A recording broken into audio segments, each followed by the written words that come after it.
এক গ্রামে এক কৃষক ছিল। সেই কৃষকের একটা গমের ক্ষেত ছিল। সেই গমের ক্ষেতের মাঝে এক চড়ুই তার ছানাদের নিয়ে বাস করত। সকাল হলেই চড়ুইটা দূরে চলে যেত খাবারের সন্ধানে। ছানারা থেকেই যেত এই গমের ক্ষেতের মাঝে। একদিন এক কৃষক বলল, আমি কাল সকালে গম কাটবো আমার বন্ধুদের নিয়ে। এই কথাটা শুনে ছানারা খুব ভয় পেয়ে গেল। রাতে যখন চড়ুই ফিরল তখন ছানারা চুপচাপ। চড়ুই জিজ্ঞাসা করল, কি হয়েছে বাছা? তখন ছানারা বলল, কৃষক বলেছে তার বন্ধুদের নিয়ে কাল সে সকালেতে গম কাটবে।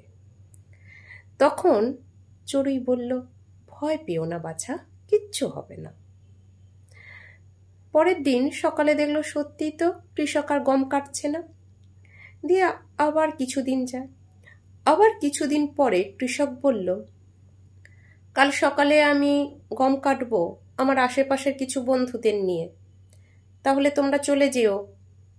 এই কথাটা শুনে ছানারা এবার খুব ভয় পেয়ে গেল। চড়ুই আবার রাতে ফিরল। রাতে ফেরার সময় তখন বলল, জানো মা, আজও কৃষক বলেছে কাল সকালে তার আশেপাশের বন্ধুদের নিয়ে এবার সে গম কাটবে। তখন চড়ুই বলল, বাছা, এবারও তোমরা চুপচাপ থেকো, শান্ত থাকো, ভয় পেও না, এবারও কৃষক কিছু করবে না। বাচ্চারা দেখলো সত্যি তো। পরের দিন সকালে যখন দেখছে যে কৃষক কিছুই করেনি, আবার বাচ্চারা শান্ত থাকলো। এবার কিছুদিন পরে কৃষক বলল, কাল আমি নিজেই আমার গমগুলো কাটবো, আমি অন্য কাউকে দিয়ে আর কাটাবো না, নিজেই কাল সকালে আমি গম কাটবো। এই কথাটা শুনে বাছারা শান্তই ছিল, ভয় পায়নি। কিন্তু তার মা চড়ুই যখন রাতে বাসায় ফিরল তখন সে বলল, মানে বাছারা বলল যে, মা, কৃষক কাল সকালে বলেছে সে নিজে গম কাটবে।